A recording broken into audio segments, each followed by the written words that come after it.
Graduates, I don't presume to know what you're thinking. I don't know where your heads are. But I remember sitting where you are 10 years ago with my colleagues and my friends. My hair was smashed under the graduation hat. Not today. I was wearing that brilliantly tailored black polyester gown with the accented Pepto-Bismol pink color. And I was feeling, honestly, really content because I liked being a part of the community. I had studied music for the past 4 years at one of the greatest music schools in the country. I was trained well in all the fundamentals. I was getting better at listening and communicating so that I could engage in something that actually felt legitimate. But despite all of that, I wasn't comfortable calling myself a musician. I had this idea that in order to be the best musician I could be, I had to buy into the philosophy that there was a great divide or distinction between those whose work I was interpreting, those composers, poets, authors, writers, those who really created, and myself. I had submitted to the idea that there was a hierarchical model when it came to creating art, and certain voices or contributions were more valuable than others. I thought that my sole role as a musician was to be utilized as a tool or vessel through which these other minds, great minds, could express their perceptions of the world, their thoughts, their feelings, and that my voice, and even my person, was somehow not quite as relevant. I don't know if that was just a part of the culture at Eastman, or maybe it's in the culture of classical music. But there were certainly conversations I had with my classmates in which we all agreed that the most admirable thing for us to aspire to as musicians was to become vessels for whatever purpose, as if modeling ourselves after inanimate objects was a life goal.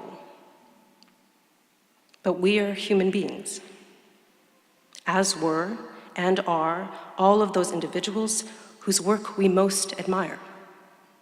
We can respect them, we revere them, but there is no need to abandon your own individual expressions, identities, or perceptions in order to serve some higher purpose for making music. Because that almost suggests that we have to divorce ourselves from our distinct and unique humanity. It wasn't until several years after graduating from Eastman that I felt I could put everything that I feared, everything I loved and was confused about, confounded by, astounded by, and that I could put it all into the music I was making. I could put it all into the words and the music I was interpreting. And I think these great creative minds, at least the ones I love the most, are after the exact same thing. They write these amazing, diverse, and intense expositions, not to create some sort of ultimate crystallization of beauty that can be admired from afar. Their work exists so that we can invest ourselves, and even so they could invest themselves in it, to more clearly look at who we are, where we are, what we're doing, and then be able to increase our awareness of others. And I think whether you are listening, performing, or teaching, music helps us to find clarity. It helps us to be more conscious, to view ourselves within a larger context and more completely. The words for the enrichment of community life were engraved on the facade of this theater where we find ourselves. That's a huge and massively important statement. because that communicates that the world of the arts and buildings who house and present the arts do not exist to be self-serving, but to be outward-looking.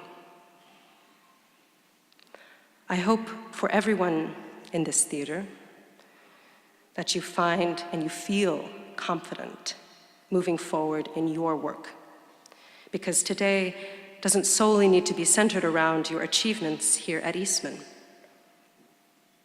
and this one point of arrival. Because as musicians, we all know that arrival points are just that. They are magnificent, but they also lead on to the next moment.